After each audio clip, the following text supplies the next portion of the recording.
Mga boss, masakit ito sa mata sa mga ayaw sa Duterte mga boss at Marcos loyalist. Supported by true Filipinos, attacked by trolls and bashers. Yan, we stand with BP Sara.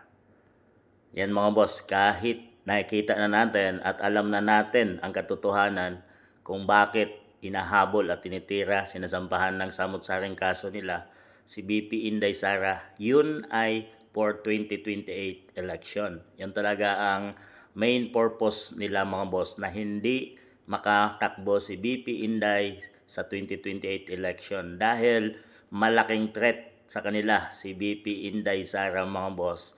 At kahit pa man sa anong paninira nila, sa anong kaso ang sinasampa nila Trillanes, mga kaliwa, tsaka PBBM admin, ay patuloy na nagtitiwala ang taong bayan mga boss. Patunay yan sa trust rating ni BP Inday Sara versus PBBM na nakakuha na ng negative mga boss sa tiwala ng taong bayan. Pero si BP Inday ay patuloy na nagtitiwala ang taong bayan mga boss dahil hindi sila naninira ng mga kalaban nila kahit pa alam nilang darating na or nalalapit na ang 2028 election, ay hindi nila ginagawa yun mga boss.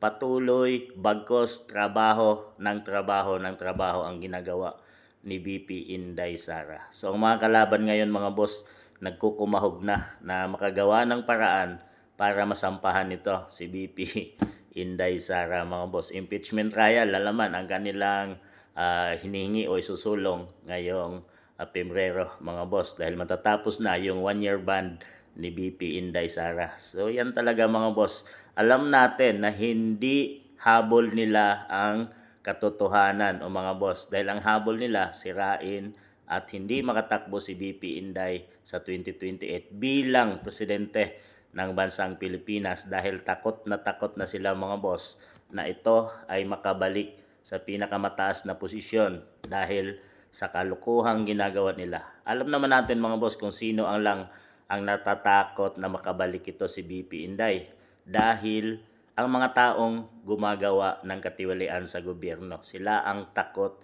na makabalik ang Duterte dahil alam nila kung ano ang panindigan ng mga Dutertes mga boss. Mayroon itong isang salita, mayroon itong kamay na bakal, at ginagawa lang nila ang trabahong ibinigay sa kanila ng taong bayan. Kaya naman, kahit pa pinakulong na nila ang kanilang tatay na si FPRRD, ay patuloy pa rin na nananalaytay at nasa isip ng taong bayan ang kanyang mga magandang ginagawa. Yan ang tatak Duterte. So we stand for BP Inday Sara. Kayo din ba mga boss?